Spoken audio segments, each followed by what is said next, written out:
For the first time in the history అన్నట్టు అంటే 2 సినిమాలకి కలిపి ఒకేసారి ట్రైలర్ రిలీజ్ చేయడం అనేది ఫస్ట్ టైం. శపథం ప్లస్ వ్యూహం. అలాగే 1 వీక్ గ్యాప్లో వస్తున్నా కూడా సినిమా కూడా ఇదే యాక్చువల్గా. ఎందుకంటే సీక్వెల్స్ నాకు తెలిసి 3 వారాల తర్వాత గ్యాప్లో రిలీజ్ అయినవి ఉన్నాయి, ఇంత గ్యాప్లో రిలీజ్ అయినవి అయితే లేవు సార్. సో అంటే ధైర్యం ఏంటి సార్, ఆర్జీవి గారి ధైర్యం ఏంటి? ఇప్పుడు ఒకటేంటంటే మన చుట్టూ మనమే గీతలు గీసేసుకుని రూల్స్ అనుకుంటాం. ఫర్ ఎగ్జాంపుల్ బాహుబలి సినిమా ఉందనుకోండి. బాహుబలి మీకు ఎప్పటికీ నచ్చింది కదా, బాహుబలి 2 రేపు వచ్చినా చూస్తారు కదా. సో ఫిల్మ్ నచ్చిందా లేదా అనేది పాయింట్. ఏ సినిమాకైనా నేను చెప్పేది, బాహుబలి రేంజ్ ఎక్కడో ఉండొచ్చు, ఇది ఎక్కడో ఉండొచ్చు. నా పాయింట్ ఏంటంటే ఫిలిం నచ్చలేదు అనుకోండి, మీరు ఒక పార్ట్ వచ్చినా చూడరు, 6 నెలల తర్వాత చేసినా చూడరు. సో ఐ థింక్ యూనిక్గా దీని గురించి ఆలోచించడానికి లోకేష్ మహానుభావుడు మాకు ఒక అవకాశం ఇచ్చాడు. అది ఎందుకు ఉండాలి డిస్టెన్స్ అని అడిగితే ఎవడు ఎందుకు ఉండకూడదని చెప్పలేవు. అంటే మీరు చాలా పాత్ బ్రేకింగ్ పరంగా మీరు అంటే సినిమాల పరంగా పాత్ బ్రేకింగ్ ఉంది, స్క్రీన్ ప్లే పరంగా, కథల పరంగా, అన్నిటి పరంగా path breaking. For the first time release పరంగా కూడా ఒక పాత్ బ్రేకింగ్ స్టెప్ తీసుకున్నారని అనిపిస్తుంది. ఇప్పుడు మనకి బింజ్ వాచింగ్ చేస్తారు వెబ్ సిరీస్. బింజ్ వాచింగ్ ఎలా అంటే మనం 2 గంటల మీద చూడలేము అన్నీ మనం అనుకుంటాం కదా. వాళ్ళు ఇప్పుడు నార్కోస్ లాంటిది వాళ్ళకి ఇంట్రెస్ట్ ఉంటే 2 సీజన్లు వరుసగా చూసి కూడా నాకు తెలుసు. ఇంకా ఇన్ఫాక్ట్ ఏంటంటే వాళ్ళు ఆ ఫీల్ మిస్ అవ్వకూడదని చెప్పి ఒక డే పెట్టుకుని చూసిన వాళ్ళు కూడా ఉంటారు యాక్చువల్గా. వెబ్ సిరీస్లో మధ్యలో డివియేట్ అవ్వకుండా 7 గంటలు ఉన్నా 8 గంటలు ఉన్నా జస్ట్ లంచ్ బ్రేక్ తీసుకుంటారు మళ్ళీ అంతే. ఫైనల్గా ఫిల్మ్ ఇంట్రెస్టింగ్గా ఉందా లేదా ఒకటే పాయింట్ అక్కడ. అది ఎన్ని వరుసగా వచ్చినాయి, 3 పాటలు వచ్చినాయి, 2 పాటలు వచ్చినాయా, 2 ఒకే రోజు వచ్చినాయి, ఏమి డిఫరెన్స్ పడదు.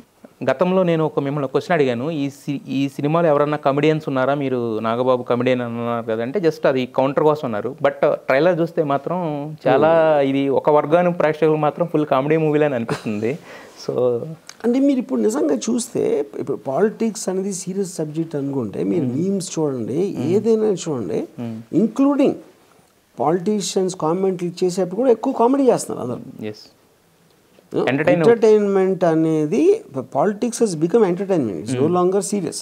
అదే నా సినిమాలో కూడా రిఫ్లెక్ట్ అవుతుంది. సో బయట ఏదైతే వీళ్ళు మాట్లాడుకుంటున్నప్పుడు వీళ్ళు చేసినప్పుడు ఉన్నదో అదే యాజ్ ఇట్ ఈస్ గా. ఫర్ ఎగ్జాంపుల్ నేను పవన్ కళ్యాణ్ 2 ఫొటోస్ పెట్టాను, ఆ నేల మీద పడుకుని సీలింగ్ చూస్తా అది ఇది. నేను ఫొటోస్ పెట్టిన 1 మంత్కి ఎప్పుడో సిబిఎన్గా అరెస్ట్ అయితే ఎగ్జాక్ట్లీ అదే పొజిషన్లో ఉన్నాడు నేను పెట్టిని. ఎందుకు ఐ అండర్స్టాండ్ ఇలాంటి పర్సన్ ఇలా చేయడానికి అవకాశం ఉందని నా ఓవర్ నుంచి వచ్చింది.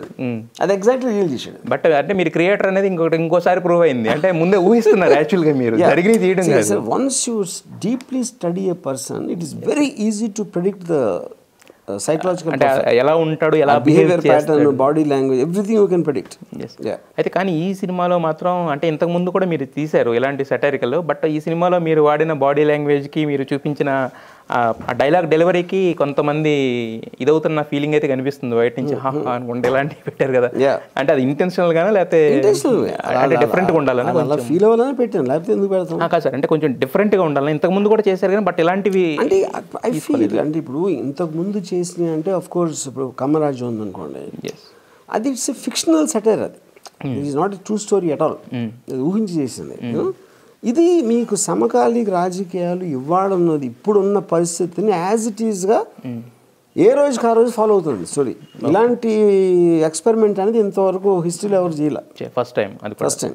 ఈ సినిమాకి చాలా ఉన్నాయి సార్ ఫస్ట్ టైమ్స్. రిలీజ్ ఒకటే సెకండ్ టైం కానీ అంటే అనుకున్న డేట్కి పడలేదు కానీ మిగతా ఫస్ట్ టైమ్స్ జరుగుతున్నాయి యాక్చువల్గా.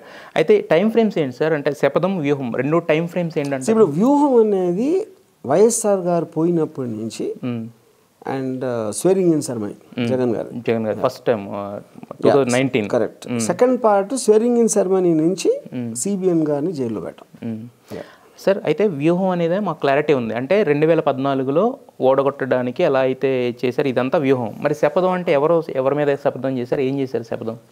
శపథం అనేది ఇప్పుడు శపథం ఇందులో ఇద్దరు చేస్తారు, జగన్ గారు చేస్తారు, చంద్రబాబు నాయుడు కూడా చేస్తారు. ఎందుకంటే జగన్ గారు 2014లో ఓడిపోయినప్పుడు గెలవాలని చేసేది ఒక శపథం. ఓడిపోయిన సిబిఎన్ మళ్ళీ నేను 2024లో గెలవాలి అని చేసేది కూడా శపథమే.